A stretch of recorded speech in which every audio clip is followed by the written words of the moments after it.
All right, so picture this. It's 399 BC. We're in a dingy prison cell in ancient Athens, and inside is Socrates, the city's smartest and, let's be honest, most annoying philosopher. He's been sentenced to die for, corrupting the youth and not believing in the city's gods. And just as he's waiting for the end, his best friend Crito shows up to stage what might be the worst received prison break in all of human history. So Crito sneaks into the cell before dawn, all ready for this big escape. And what does he find? Socrates, fast asleep, snoring peacefully. Crito, who is absolutely losing his mind with panic, just sits there in the dark, watching his friend sleep, just amazed at how calm the guy is. When Socrates finally wakes up, he's basically like, "Oh, hey, Crito, you're here early. What's up?"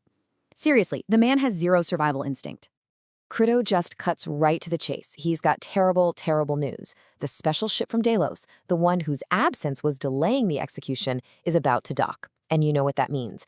Tomorrow is the day. Tomorrow, Socrates has to drink a cup of poison hemlock and die. This is it. This is the final moment. So how does Socrates react to this? Does he freak out? Start yelling for a lawyer? Nope. He just calmly tells Crito, don't worry about it, because he had a dream. He says a beautiful woman in white appeared and quoted a line from Homer telling him he'd arrive in Phthia on the third day. So his takeaway is that the ship won't arrive today, but tomorrow, meaning he'll die the day after tomorrow. Crito is just completely baffled. His best friend is literally using dream logic to schedule his own execution. Okay, so Crito decides to just completely ignore the whole dream thing and get down to business. He's not there to interpret visions. He is there to bust Socrates out of jail. And he lays out a plan that's actually, pretty solid. It's all paid for. The guards are bribable. They've got safe houses lined up in other cities.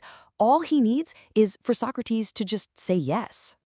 Crito pulls out all the stops, making arguments that, honestly, any of us would make. First, he hits him with the guilt trip. Socrates, if you die, everyone is going to think I was too cheap to pay for your escape. My reputation will be destroyed. Then he tries to reassure him, saying the money's not an issue, and then flips back to guilt, telling him he's abandoning his own children. He even argues that by dying, Socrates is just giving his enemies exactly what they want, and making all his friends look like total cowards for not saving him. It's a full-court press of logical, emotional, common-sense appeals. I mean, come on, his friend's reputation is on the line, he's got kids to think about, and there's a fully funded escape plan just sitting on the table. He's obviously going to take the deal, right? What other option is there? Wrong. So wrong. Socrates isn't interested in the easy option. He's only interested in the right option. And so begins the philosophical smackdown. He starts by completely taking apart Crito's biggest fear, what other people are going to think. He basically looks at his friend and says, "Crito, my man, why on earth should we care about the opinion of the masses?" And he uses this brilliant analogy. He says, look, if you were a serious athlete, would you listen to fitness advice from a random yelling mob on the street? Of course not. You'd listen to your one single expert trainer. Why? Because the mob's advice would probably injure you and wreck your body. The expert's advice will make you stronger. You always listen to the one who actually knows what they're talking about. And that's the whole point, right? Socrates then connects it all. He says if we wouldn't trust the crowd's opinion on something as, frankly, trivial as our physical body, why in the world would we trust their opinion on much more important matters, like what is just and what is unjust? Those decisions, he argues, affect our soul, and to Socrates, the soul is infinitely more precious than the body. The takeaway is clear. Popular opinion is totally irrelevant when you're trying to do the right thing. So, with public opinion tossed out the window, Socrates moves on to his main event. He asks Crito to imagine that, just as they're about to make a run for it, a surprise guest crashes their party. Not a guard, but the very laws of Athens themselves, personified and ready to have a little chat. And boom, the laws of Athens basically burst through the wall like the Kool-Aid man.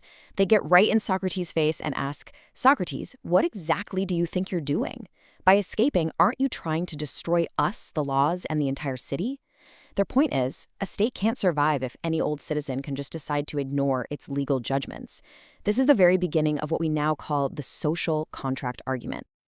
And the laws make three absolutely devastating points. First, the parent argument. Socrates, we are basically your parents. We oversaw your birth, your upbringing, your education. You owe us obedience, not destruction, just like a child owes their parents. Second, the agreement argument. You chose to live here for 70 years. You never left. By staying, you implicitly agreed to play by our rules. You can't just back out of the deal now. And finally, the consequence argument. If you run, you'll be a fugitive and an outlaw. Your entire life's work teaching about virtue and justice will become a total joke.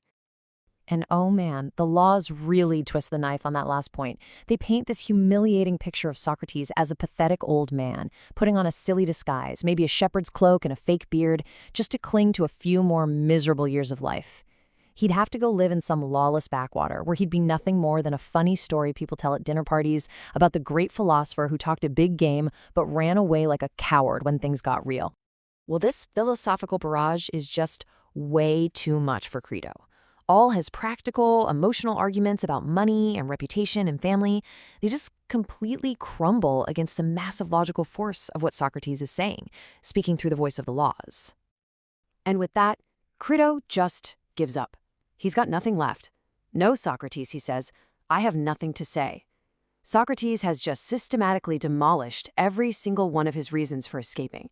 And in a wild turn of events, Crito, the loyal friend who came to save a life, is forced to admit that the only right and just thing to do is to let his friend die.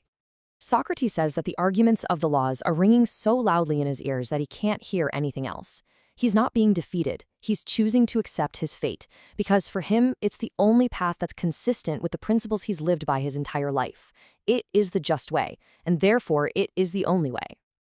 And so this whole story leaves us with the same impossible choice that Socrates had in that cell.